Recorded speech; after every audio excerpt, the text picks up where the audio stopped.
ఏం పేరు నీ పేరు? బంగారు రాజా. ఓ బాబు బంగారు రాజా, నీవు బంగారు రాజా అనే సంగతి మాకు ఇప్పుడు తెలిసింది. నీ చెప్పకుండా ఉన్నప్పుడు మాకు తెలిసిదా?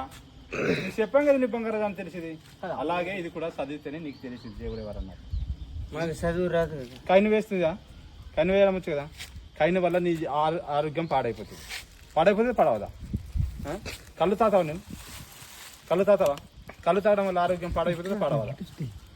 చెప్పు, పడవద్దా పడవదా? మేము దిగలేదు. నువ్వు దిగావులే. అసలు లేదు, ఒక్క మనసు కూడా ఇక్కడ వచ్చినట్లేదు. మీ అదే ఎవరు? బుడ్డకుండా బుడ్డకుండా దూరం ఉంది, ఇంకా నడవాలి. నీకు పెళ్ళి అయిపోయా? అయింది. ఇంత అబ్బాయి ఉన్నాడు. ఎంతమంది ఉన్నారు? ఒక్కడే. అయితే ఒక పడితే మీ అక్కడికి బాగుండాలని కోరుకుంటున్నావు కదా. లేదే, మేము గుడికి దిగా మేము పూజ పని చేస్తాం కదా.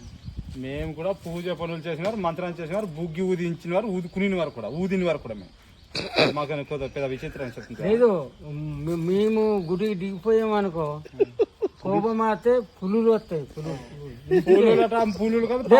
ఇంటికి వచ్చి ఆవులాగా పట్టుకొని కుండకు తీసుకొని వెళ్తాయి. తెలుసా? అదే ఇదో మా ఊరు కడే పులులు ఉన్నాయి. పెద్ద పెద్ద ఉన్నవి. కొంచెం తప్పైంది అనుకో, గుమ్మడి రొడ్డ నీవు పండుగ చేయకుండా వండుకొని తినేవనుకో, రాత్రి వచ్చి పట్టుకొని మొత్తం కుండకు లాక్కొని వెళ్ళి. ఇదో అది గుమ్మడి రొడ్డ మోసుకుని అది వండుకొని తినడానికి తిలాదులే. కానీ నేను చెప్పేది విను.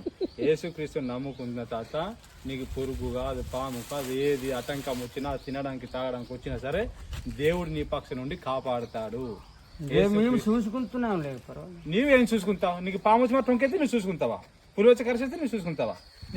అది నీకు కాపాడుకుంటావు. మనం మంత్రం చేస్తాం కదా. నీ మంత్రాముకి చింతకాలు రాళ్ళ పెద్దవాడా. మేము కూడా అలాంటి వారమే. ముందు మేము కూడా గురుమాయలు చేసిన వారమే. యేసుక్రీస్తు నమ్ముకుంటేనే బుద్ధి వచ్చింది మాకి. మేము కూడా నీకులనే కళ్ళు తాగిన కళ్ళు వేసిన వారమే.